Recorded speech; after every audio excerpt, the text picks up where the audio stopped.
Yo, what's up, y'all?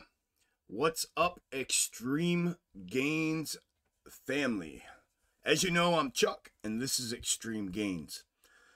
Before I get into the charts and stuff, real quick, I'm not a financial advisor. Nothing I say is or ever will be financial advice. Please do not take it as such. All right, now this is a kind of a combination video. It's definitely a video that I really didn't want to have to make, but I thought... half of me thought I don't owe anything to anybody. The other half of me thought I owe something to those of you that have been faithful to me and to this community as far as my efforts out here with content here on Twitter, in the Discord servers, all that stuff. So here's where I am at with all of this stuff.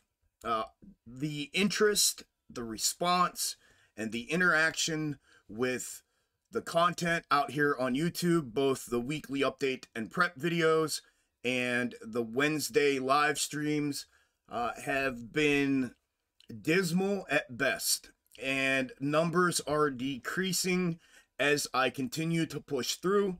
So it has gotten to a point where it no longer makes any sense for me to continue to do this out here for those reasons. At some point I have to start thinking about myself and about the time that I invest and have vested into all of this social media on the multiple platforms in which I have invested it in. And if that does not provide what it needs to provide, that it would justify taking time away from my life and my trading journey, then it's not worth me continuing to do. So I have reached that point with it. The numbers have gotten to a place where it doesn't make sense anymore. So to sum it all up, I'm going to go ahead and do a quick weekly update and prep video here. And then I'm going to see what the interest is this week. I'll throw a filler out on YouTube in the community tab and on Twitter this week to see what the response is for a potential live stream this Wednesday. And we'll see what it is and go from there. If a lot of y'all are interested and want to come by for that, then I will potentially do one. If not, then I will not be doing one this week, and I'm probably not going to do one moving forward either. And these weekly update and prep videos are probably going to cease as well. As you know, I have a surgery coming up at the beginning of May, so that's going to tap me out for a little bit as well. So it's kind of all working hand in hand right now. Maybe after I recover from that surgery, I'll come back and maybe come with a new approach here to the YouTube channel as far as a trading channel versus it being primarily AMC, GME, and SPY like I have done. So those are the announcements that I wanted to make. Unfortunately, it's not great news, I'm sure, to some of you. To the rest of you, you probably don't give a shit because it shows, like I said, in the interest, the response, and the interaction. So we'll see how it goes from this point on. I'll throw a filler out this week, and we'll see what everybody thinks. Other than that, let's go ahead and look at these charts real quick, and then we'll get out of here. Currently on the screen is AMC. AMC finished the week last week on Friday. Regular trading hours down 6.23%. It was up 1.56% in after hours, ending the week at 520. The current intra-week snakes that I'm tracking are right here. I'm tracking two different sets because of the A, divergence, or B, completion of fulfillment of the previous snake, and I've boiled them down to these three. So this is what I am tracking right now and have been for the last 2 weeks that are still tracking. I have 1 day of divergence that you can see the initial move fulfilled, mirrored, and we've converged back with it since and have continued to fulfill it now for a week and a half. You can see what it's projecting if price action were to continue to fulfill it. Then I have a day prior to right here. Likewise, since its original and initial placement, it has been tracking almost candle for candle. You can see what it's projecting moving forward if price action were to continue to fulfill it. And then I have another day of from the second set, and right there, likewise, it has been tracking since its initial and original placement, and you can see what it's projecting moving forward if price action were to continue to fulfill it. You can see this day prior to and that day of both project essentially the same thing here, what looks to be for another week, roughly week and a day, week and 2 days, before we get a diverting point between the two of them, whereas this one definitely shows something different here moving forward. So it should be pretty easy to tell moving into this week which one potentially we can eliminate or invalidate if price action does not fulfill to the upside. As far as a macro setup and macro levels here, I had a macro third placed in here that we ran up and hit after we went ahead and realized this macro reverse third. We put the double bottom formation in, neckline breach to upside. We went right to that macro third. We've now built out a macro double top with a defined neckline there, breach down below it, and we are sitting on what would be right now considered an ascending level of support. If price were to breach underneath that, it would then become the new macro third. If price action can stay above this, I'm looking for somewhat of a compressed compact double bottom formation right there, sharing the neckline with that double top, and then a breach of it for a move back upside to retest the top of that double top and that third, and then a breach of it, and I'll be looking for these macro 4-hour third fulfillments, obviously the lower one first, and then a breach of it, I'd be looking at that upper one. However, if this support breaches to the downside, I'll be looking for a retest of this macro reverse third that's in here that we found our bottom on here at the end of last week. I'd be looking for a retest to the downside of it. Essentially, the previous macro double bottom neckline here will be that retest level for the confluence there, and then a breach of it, and I'll be looking for it to come back down to the macro ascending level of support. So the levels regarding both of those scenarios will be: to the upside, the shared neckline is at 528. A breach of it, looking for a retest to the previous top at 574. A breach of that, the first level up at that 4-hour macro third, will be at 665. And then if it breaches that to realize that upper, it will be at around 788.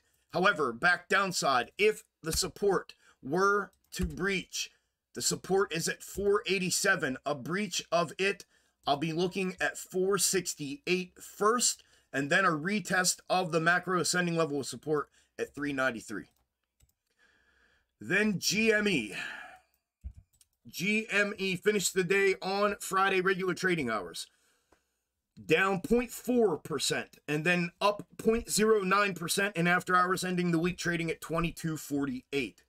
The two current intra-week snakes that I have been tracking for some time are still in their positions right here on the screen. Blue is the day of, red is the day prior to the previous divergence from and completion of fulfillment of the previous intra-week snake. You can see what both of them are projecting if price action were to continue to fulfill one of them.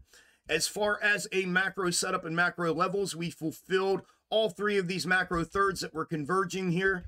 With that earnings move up, we've since broke down and have continued to consolidate here. Now, this can be interpreted as one of two things as far as the way I see it. It's either going to be a top fulfillment on that third with a compressed compact bottom formation, neckline to upside, and then a breach of that. I'll be looking for a retest of that previous top back upside and this internal macro third where they're converging essentially there where I drew the circle right there.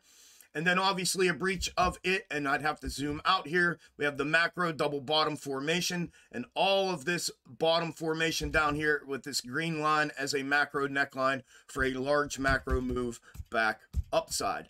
Or the second potential interpretation of that would be the top realization here, back down here. This is all part of this top being a neckline to the downside instead of a support down and neckline up. This could potentially then fulfill here to the upside, creating a double top, and that would validate that as a macro neckline to downside. So if it were to breach that to downside as the neckline or as support, no matter how you look at it, I'd be looking for it to start retesting these levels on the way back down to that macro blue ascending level of support. So the macro levels that I will be looking at regarding both of those setups will be neckline to upside at 2366, followed by a retest of 2495, and then a retest of previous top at 27.80 with the macro bottom neckline to upside for a potential large macro move to upside if it were to breach 29.76. However, if the support were to breach to downside, the support level is at 22.11. The first level down I'll be looking at will be 19.50, followed by 17.91, and then the macro ascending level of support, if it were to happen tomorrow, we'd be looking at around 17.75, and obviously that will be an ascending level a little bit here as linear time were to progress if it were to take time to breach that and get down here. But right around the $18 level from about $7.75 to $18 over this upcoming week. Then last but not least is SPY. SPY finished the day on Friday, regular trading hours, down 0.24% and then up 0.16% in after hours, ending the week trading at 413.14.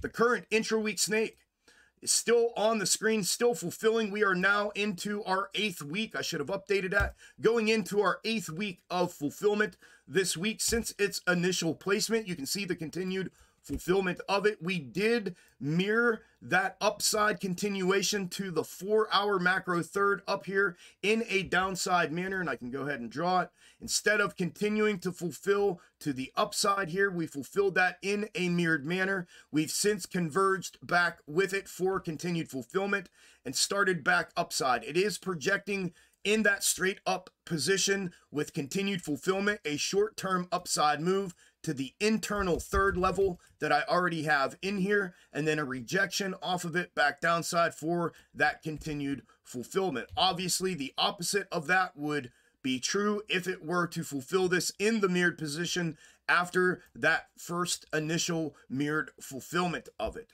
So it would be a downside move first, followed by an upside move.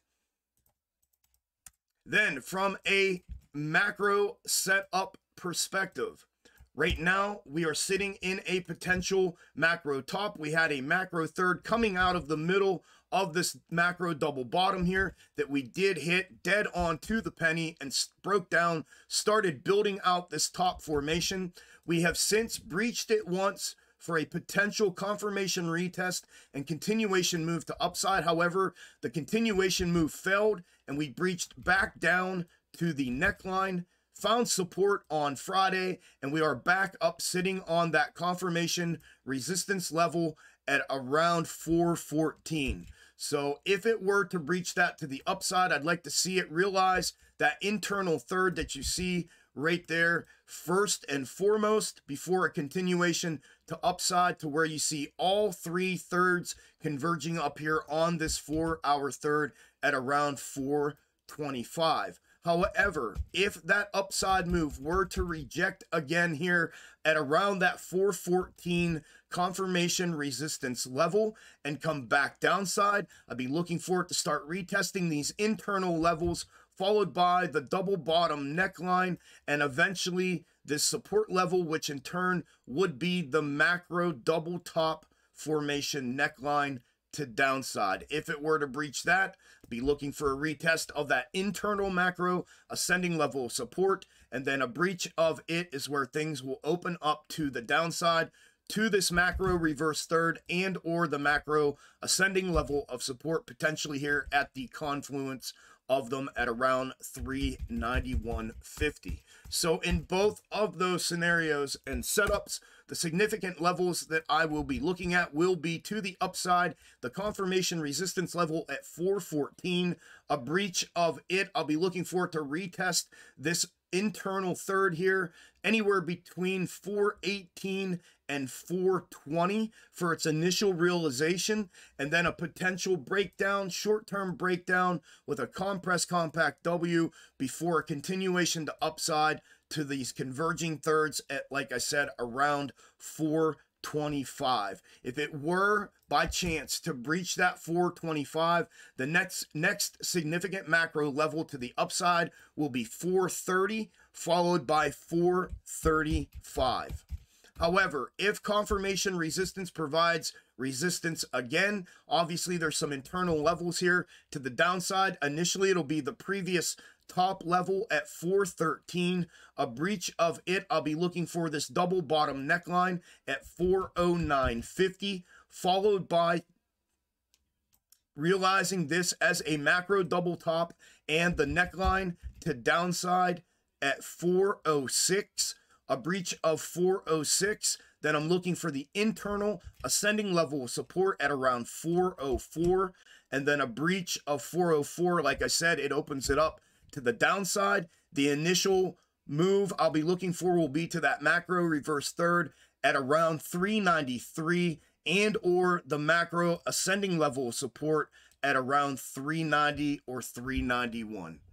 My friends, my family, that is everything I have for this video, and that is everything that I have that I am personally looking at with all three tickers moving into this upcoming week. Good luck in the markets this week. Make some extreme gains for yourselves. Like I said, look out for the filler that I put out on the community tab here on YouTube and on Twitter this week to see how y'all are feeling about a Wednesday live stream. If we get a good response, we'll do it. If not, I will obviously be on social media. You can reach out at any time, no worries. And then, like I said, surgery coming up in May. Maybe I'll take a different approach after that once I recover. We'll see how things go. It'll just kind of be up in the air, playing it by ear from that point on. So if we don't do a live stream this week, like I said, good luck in the markets. Make some extreme gains for yourselves, and I will talk to you all whenever it will be on the next one. Later, y'all.